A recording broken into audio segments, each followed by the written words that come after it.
Good afternoon, everyone. My name is Nick Marricco, and as mentioned, I am a senior associate with Tully Rinckey.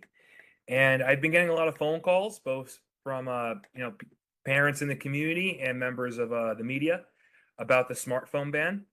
So me and the firm thought it'd just be a great idea to do a webinar on this and talk to parents about all the hurdles and confusion that is surrounding this law. The easiest way to kind of discuss the smartphone ban is let's give a little background and let's get into what the law actually does. So earlier this year, as I'm sure everyone here heard, New York State started discussing the idea of banning smartphones. So it started from smartphones, and then as the conversation grew, it went into smartwatches, it went into tablets, then all of a sudden devices and everything started getting encapsulated with this discussion. So earlier in the year, there was discussions, and then the teachers union spoke about it, and the law was passed. So the law went into effect this year. So as of now, this smartphone ban is in effect. Meaning as of today, the smartphone ban is in effect. So let's get into what the law actually does, because there is some confusion about this. So the law does not just apply to public school districts. It applies to BOCES, public schools, and charter schools. There was some confusion I saw online about charter schools. Maybe if your kid goes to a charter school, they may not be required to leave the phone at home or not bring that's not true. If your kid goes to a charter school, they will be covered by this charter school, by the smartphone ban law. And what this law does is it was pretty creative. What it does is the law itself isn't what bans the smartphones. The law requires the school districts to ban the smartphones. You see the difference? It may not be a big difference, but it's a huge difference. So the law requires the school districts to create policies that ban smartphones. Okay? So it forces the BOCES, the school districts, the charter schools, to create policies that ban the smartphones. So what the law actually says is it requires them to adopt written policy prohibiting the use of internet-enabled devices by students during the school day. The term here is internet-enabled devices. Internet-enabled devices. So what's an internet-enabled device? An internet-enabled device is defined as a smartphone, tablet, smartwatch, or other device capable of connecting to the internet and enabling the user access to content on the internet, including social media apps. So there are a couple key phrases here. It's obviously a smartphone. So like your iPhone, your Android. I don't know why you'd use an Android, but your Android. Your tablet, so your iPad, your Android tablet, and then your smartwatch, your Apple Watches, and also any other device capable of connecting to the internet and enabling user access to content on the internet, including social media apps. So it's a device that must be able to connect to the internet, and it must enable them to access content on the internet, and it must be able to use, well, including social media content. Okay. So it's a very vague and very general law. So like in theory, if you have it could be something as minor as maybe anything smart. I mean, it's funny to think about it. This would never happen, obviously, but in theory, you know what would be banned by this? Those smart refrigerators that you see at like Walmart. You ever see those smart refrigerators that are way out of my price range? That have the touch screen, you press the button. Those enable access to the internet. They have social media apps on them. So if to kind of explain, if you were to bring your kid were to carry a giant refrigerator to school, in theory that would be banned by this law. That's how far-reaching this is. But the one thing this does not prohibit, or the one thing this does not do, is it does not require school districts to ban devices that are not internet enabled. There's a difference. So there's internet-enabled devices like we just talked about, like the refrigerator, but then there are non-internet-enabled devices. This law does not require the school districts to ban non-internet-enabled devices.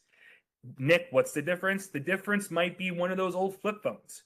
I know the parents were watching. Remember the old razors we used to have, the old flip phones? If those don't connect to the internet, that's not an internet-enabled device. So that seems to be an exception to the rule, something like that. But what we are seeing are school districts are banning non-internet enabled devices. So be careful of that. I saw a couple articles online where people were saying, hey, if you get your kid a dumb phone, like one of the Motorola Razors, that'll be an exception to the law. Maybe. But is it an exception to your school district's policy? That's what you have to keep in mind. But regardless, there is an express rule in the law that prohibits the school districts, BOCES and charter school, I'm just going to say school districts, that prohibits the school districts from suspending a child strictly for having their smartphone. That's a key provision of the law. So I know there is a lot of concern that, well, if my kid has their phone out, are they going to get suspended for a week? No. Under the rules, your child will not be suspended only for having the phone. Now, if it's the phone and they're cheating, if it's the phone and they're recording a fight, they could be suspended for that. In addition, with the phone possession being a thing, but just for having the phone, kids will not be suspended. That's very important. So, how are schools reacting? The easy answer is poorly, but no, they're actually the school districts. What they basically up until August 1st, the school districts had to create the policies. So we are seeing these policies being implemented, and so far the policies seem to be going pretty well. The last I checked, there might have been maybe one or two school districts that did not have this policy yet. I don't know if that's true. Maybe as of now, all of them do. But there's been this policies rolling out, and it does seem that a lot of what the schools have been doing was they were testing these policies out during summer school, which was actually pretty smart. So a lot of the policies that we're seeing in effect today were probably tested out during that school's summer school program. So what the law does is it requires the districts to do one or two things. Either make the law themselves, like the policy themselves, or they could require the individual school buildings to make their own policies. The easiest reason why this exists is because of the New York City Department of Education. I mean, it's not like a controversial thing. Imagine the superintendent for the DOE trying to make a policy for every DOE school. It'd be impossible. So for the idea is for larger school districts, the individual school buildings will have their own policy. So if you go to a larger school district, the first thing you got to do is check to see if your school has their own individual policy. Okay. Now what they're doing is they're using pouches. They're the pouches, the Yondra pouches. So they're a pouch. Everyone's seen them. They put the pouches have magnets. You magnetize them. You lock them. Now what they're doing is they're doing that, and they're doing cubbies. You put the phone in the cubby. Now this does seem to be working, or maybe I don't know. But it does seem that there is the obvious concern about the cleanliness of the pouches. So I remember I spoke with a few school districts, and what I'm being told is that they're going to clean them. So they're going to have the pouches. They're going to get washed. These are washer-friendly pouches. So, your kid's not going to have, ideally, who knows, but your kid should not have a pouch the pouch should be clean, because germs spread. We all saw 2020, how quickly things could spread, especially in the classroom. So they are taking the correct steps. That's what I'm told. They're taking the correct steps to clean the pouches. Specific students may be given specific pouches. Now, for a student who may need access to their phone for emergencies, let's say it's an accommodation, which we'll get to, they may have a specific pouch for the kid. So if the district's like, hey, mom, you want to have a pouch for your son, don't be turned off by it. They're doing it for some kids, okay? So generally what we're seeing is that the pouches are being just put in bins. So there's a giant bin, and then kids in the morning, they collect it, they put the phone in the magnet, they magnetize it, they go off with their day, with some kids having their own. Now, for the kids that have their own, remember, these are washer friendly. So let's just keep an eye on making sure they're clean. You can wash them. They won't get destroyed. And the schools, they're gonna have a stockpile of these. So if you have your own, you lose it, just call the school, they'll give you a new one. It looks like they're not gonna cause parents a hard time if the kid loses the pouch. So don't be afraid of that. But what's interesting about the pouch, if you get a specific pouch for your kid, what may be helpful on the pouch, put your kid's name, put the best address, phone number for the pouch, so if it gets lost.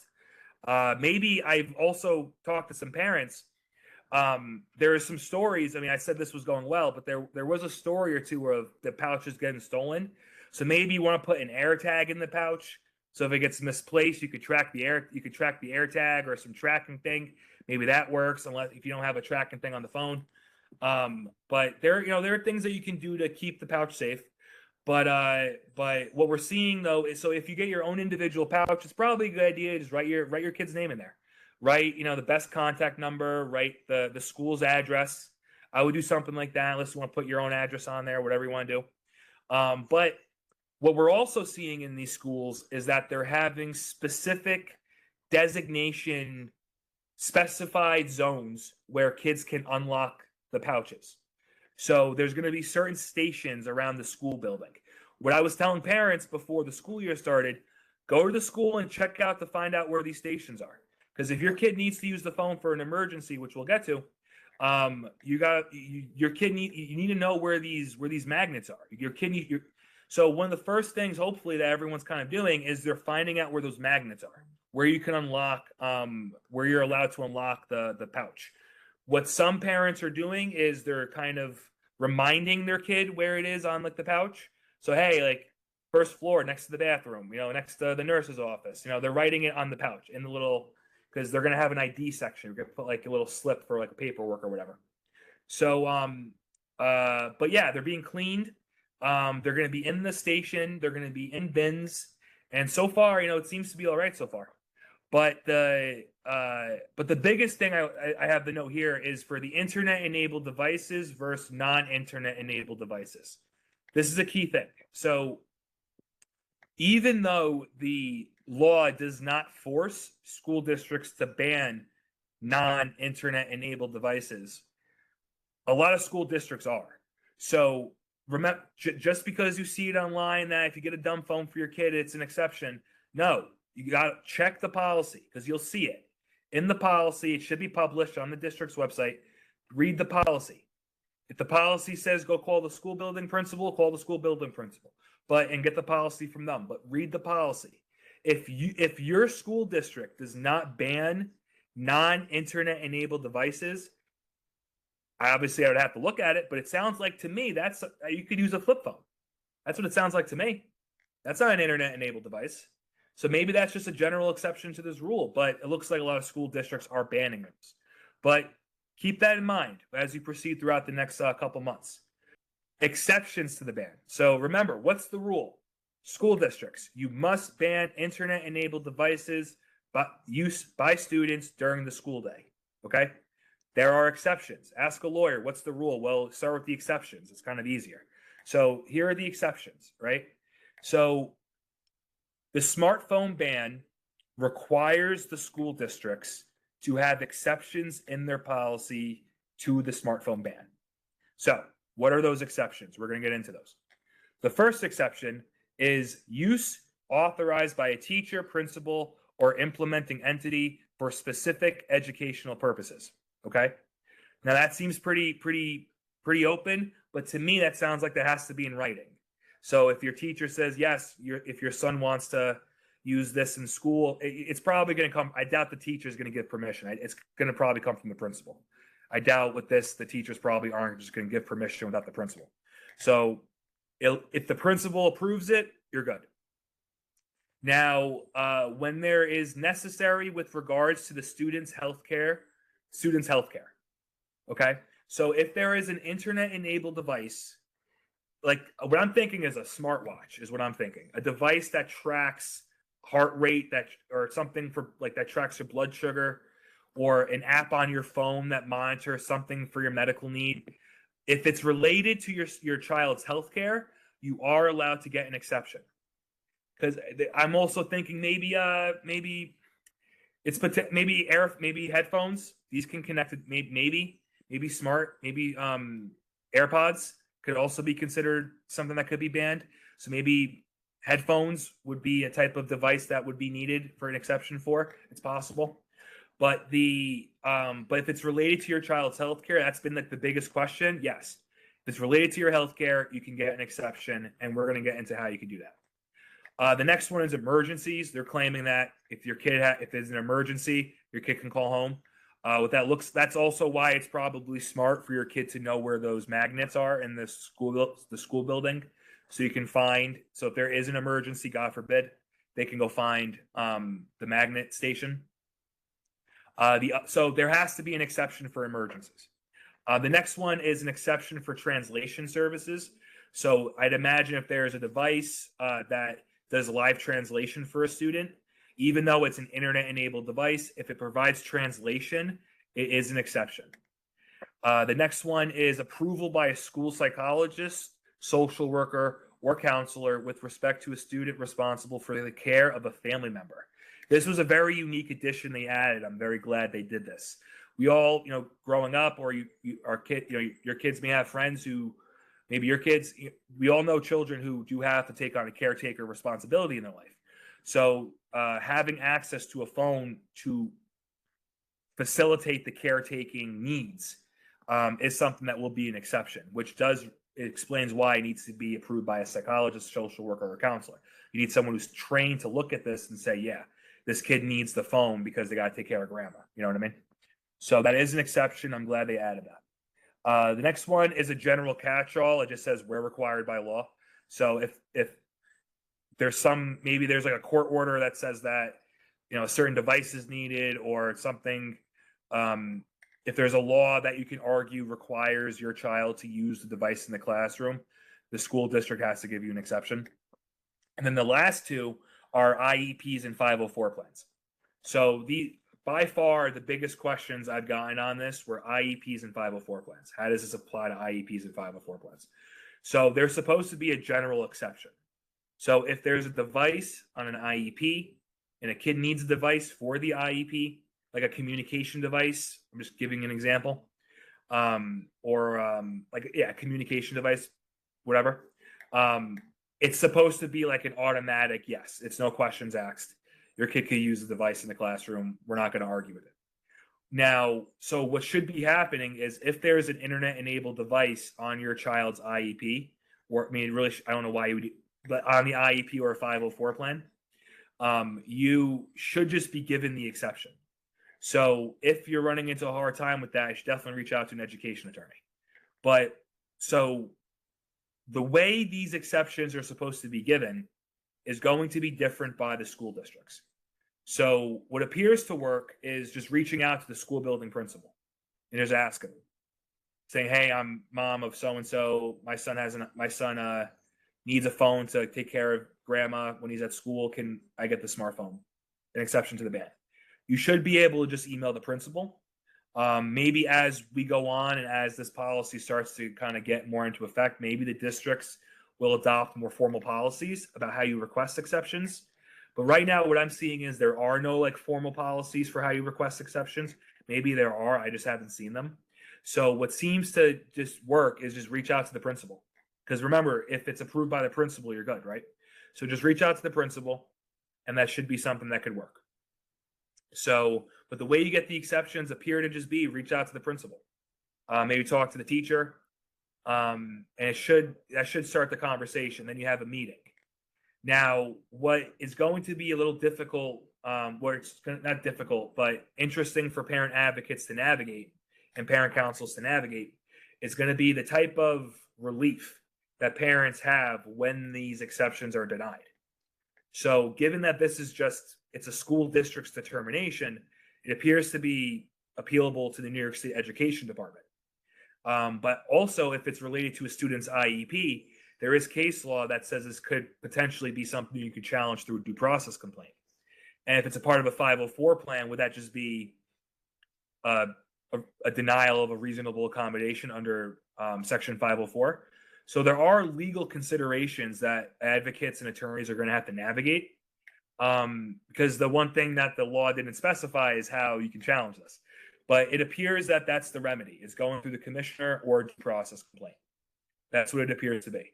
Now, over the next couple of months, I presume decisions will be coming out about that, and maybe jurisdiction will be granted or not. But it seems pretty clear to me that it's those two avenues.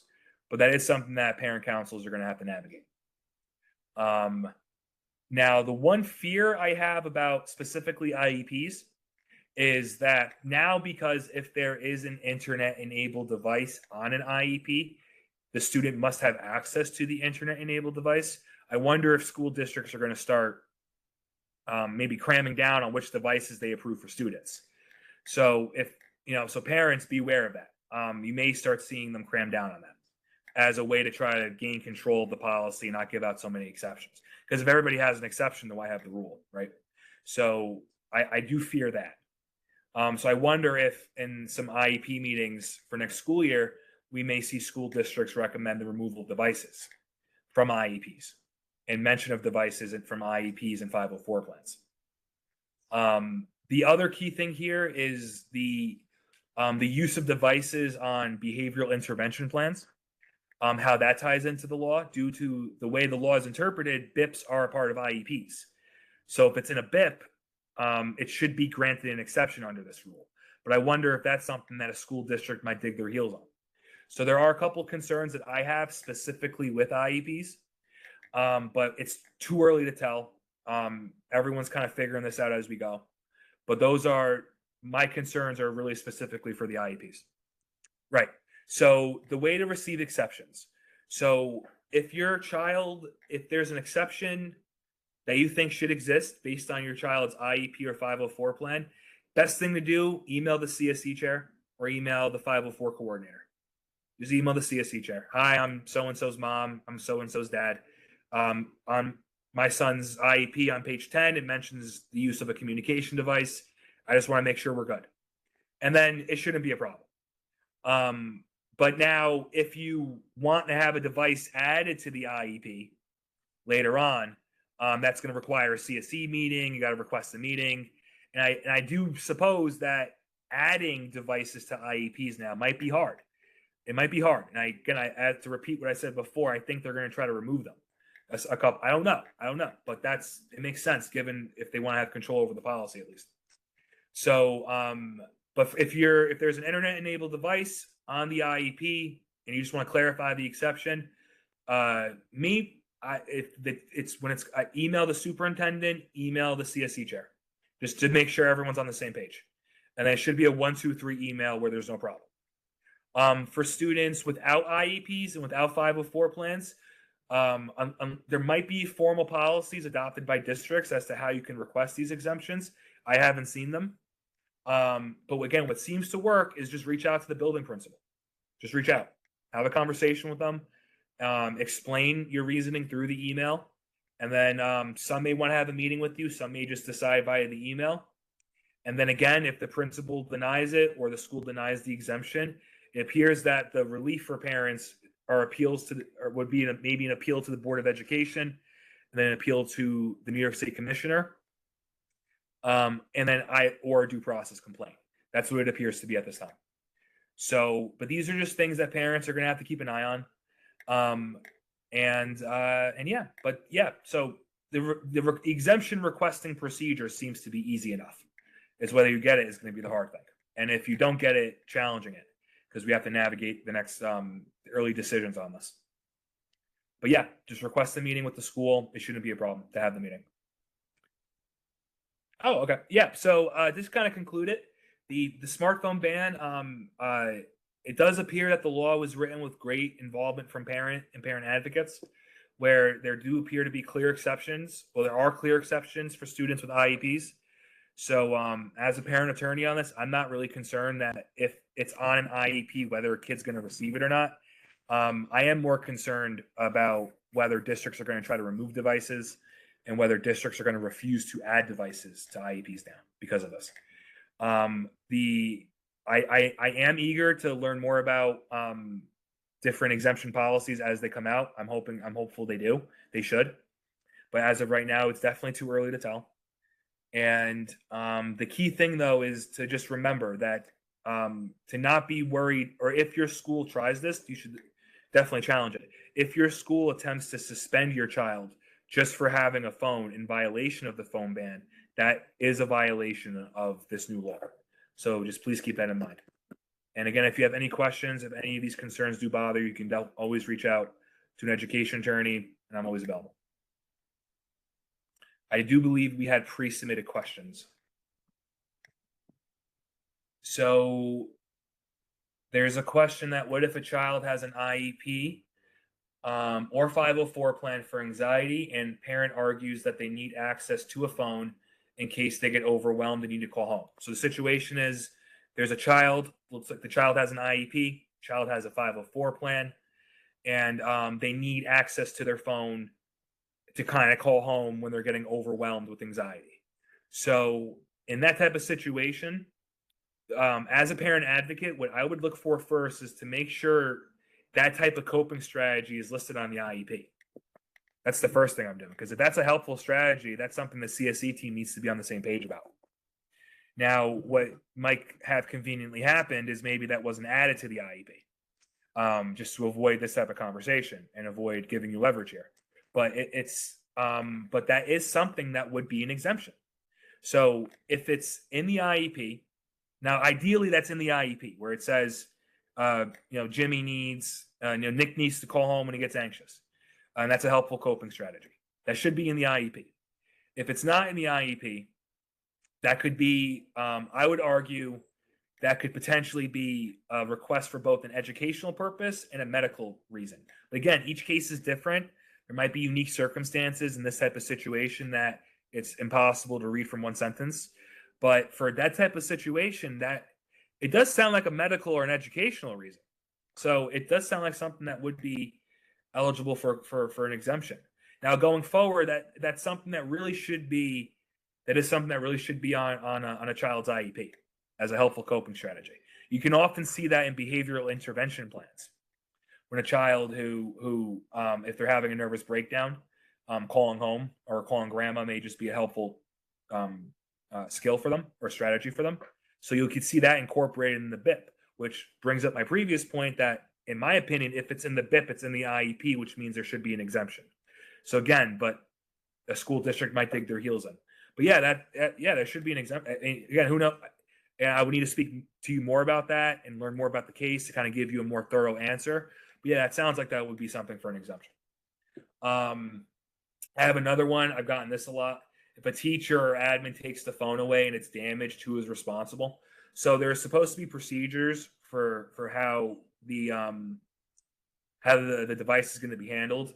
So what should be happening is they take the device, they put it in the pouch, and the kid gets it at the end of the school day. Now, it depends who broke it. It depends who broke it. And then there's a bunch of questions about duty of care, foreseeability. That kind of gets more into negligence, which is kind of beyond what I do practice and what my experience is. I don't know if I do feel comfortable kind of going more in depth with that.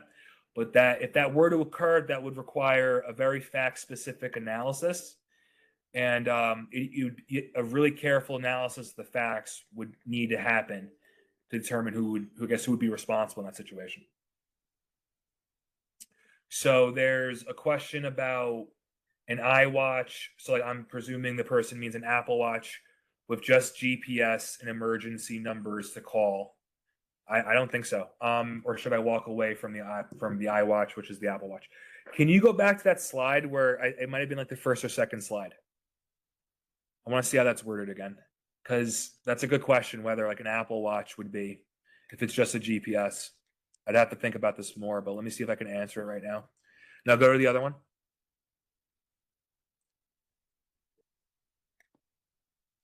That's a tough question. With an Apple Watch, with just the GPS and emergency numbers to call. I guess the question, see, this is why litigation is going to, the litigation about this is going to be fascinating, because it determines what the phrase device capable of connecting. So does it mean, is it inherently capable of connecting? Or if you turn off the internet connectivity, does that mean it now satisfies it? That's a great question. So there's a lot of questions that have to be answered with that. but it's too early to tell. It's too early to tell whether an Apple Watch with just the GPS with access to emergency calls. I would say if it's part of the IEP, then it would definitely 100%. It's too early to tell. I'd have to think about that more. I think an argument could be made, but I could also see why a district would say no. That might be, that might be one of the type of cases we see go to litigation first, or are going to be the Apple Watches. Or if you turn off, because okay, like with this, you could just buy the watch without really buying the cellular service, technically. So maybe if you delete all the apps, connecting to the device, it's tough. It's too early to tell. It's too early to tell. Well, so there's a question about, it's a long one. The question is, this individual needs their child to communicate with caregivers. His school has optional 9th period, offers speech and other services during 9th period, so his schedule varies and isn't always set in advance. This is not in his IEP, but is a potential safety issue, as he may need to wait outside to be picked up if there is a delay. Any grounds to request an exception? I wonder if, I don't know if that would be considered part of the school day, because remember, it's during the school day. But again, it's too early. I would have to look more into it, but yeah, I don't see why not.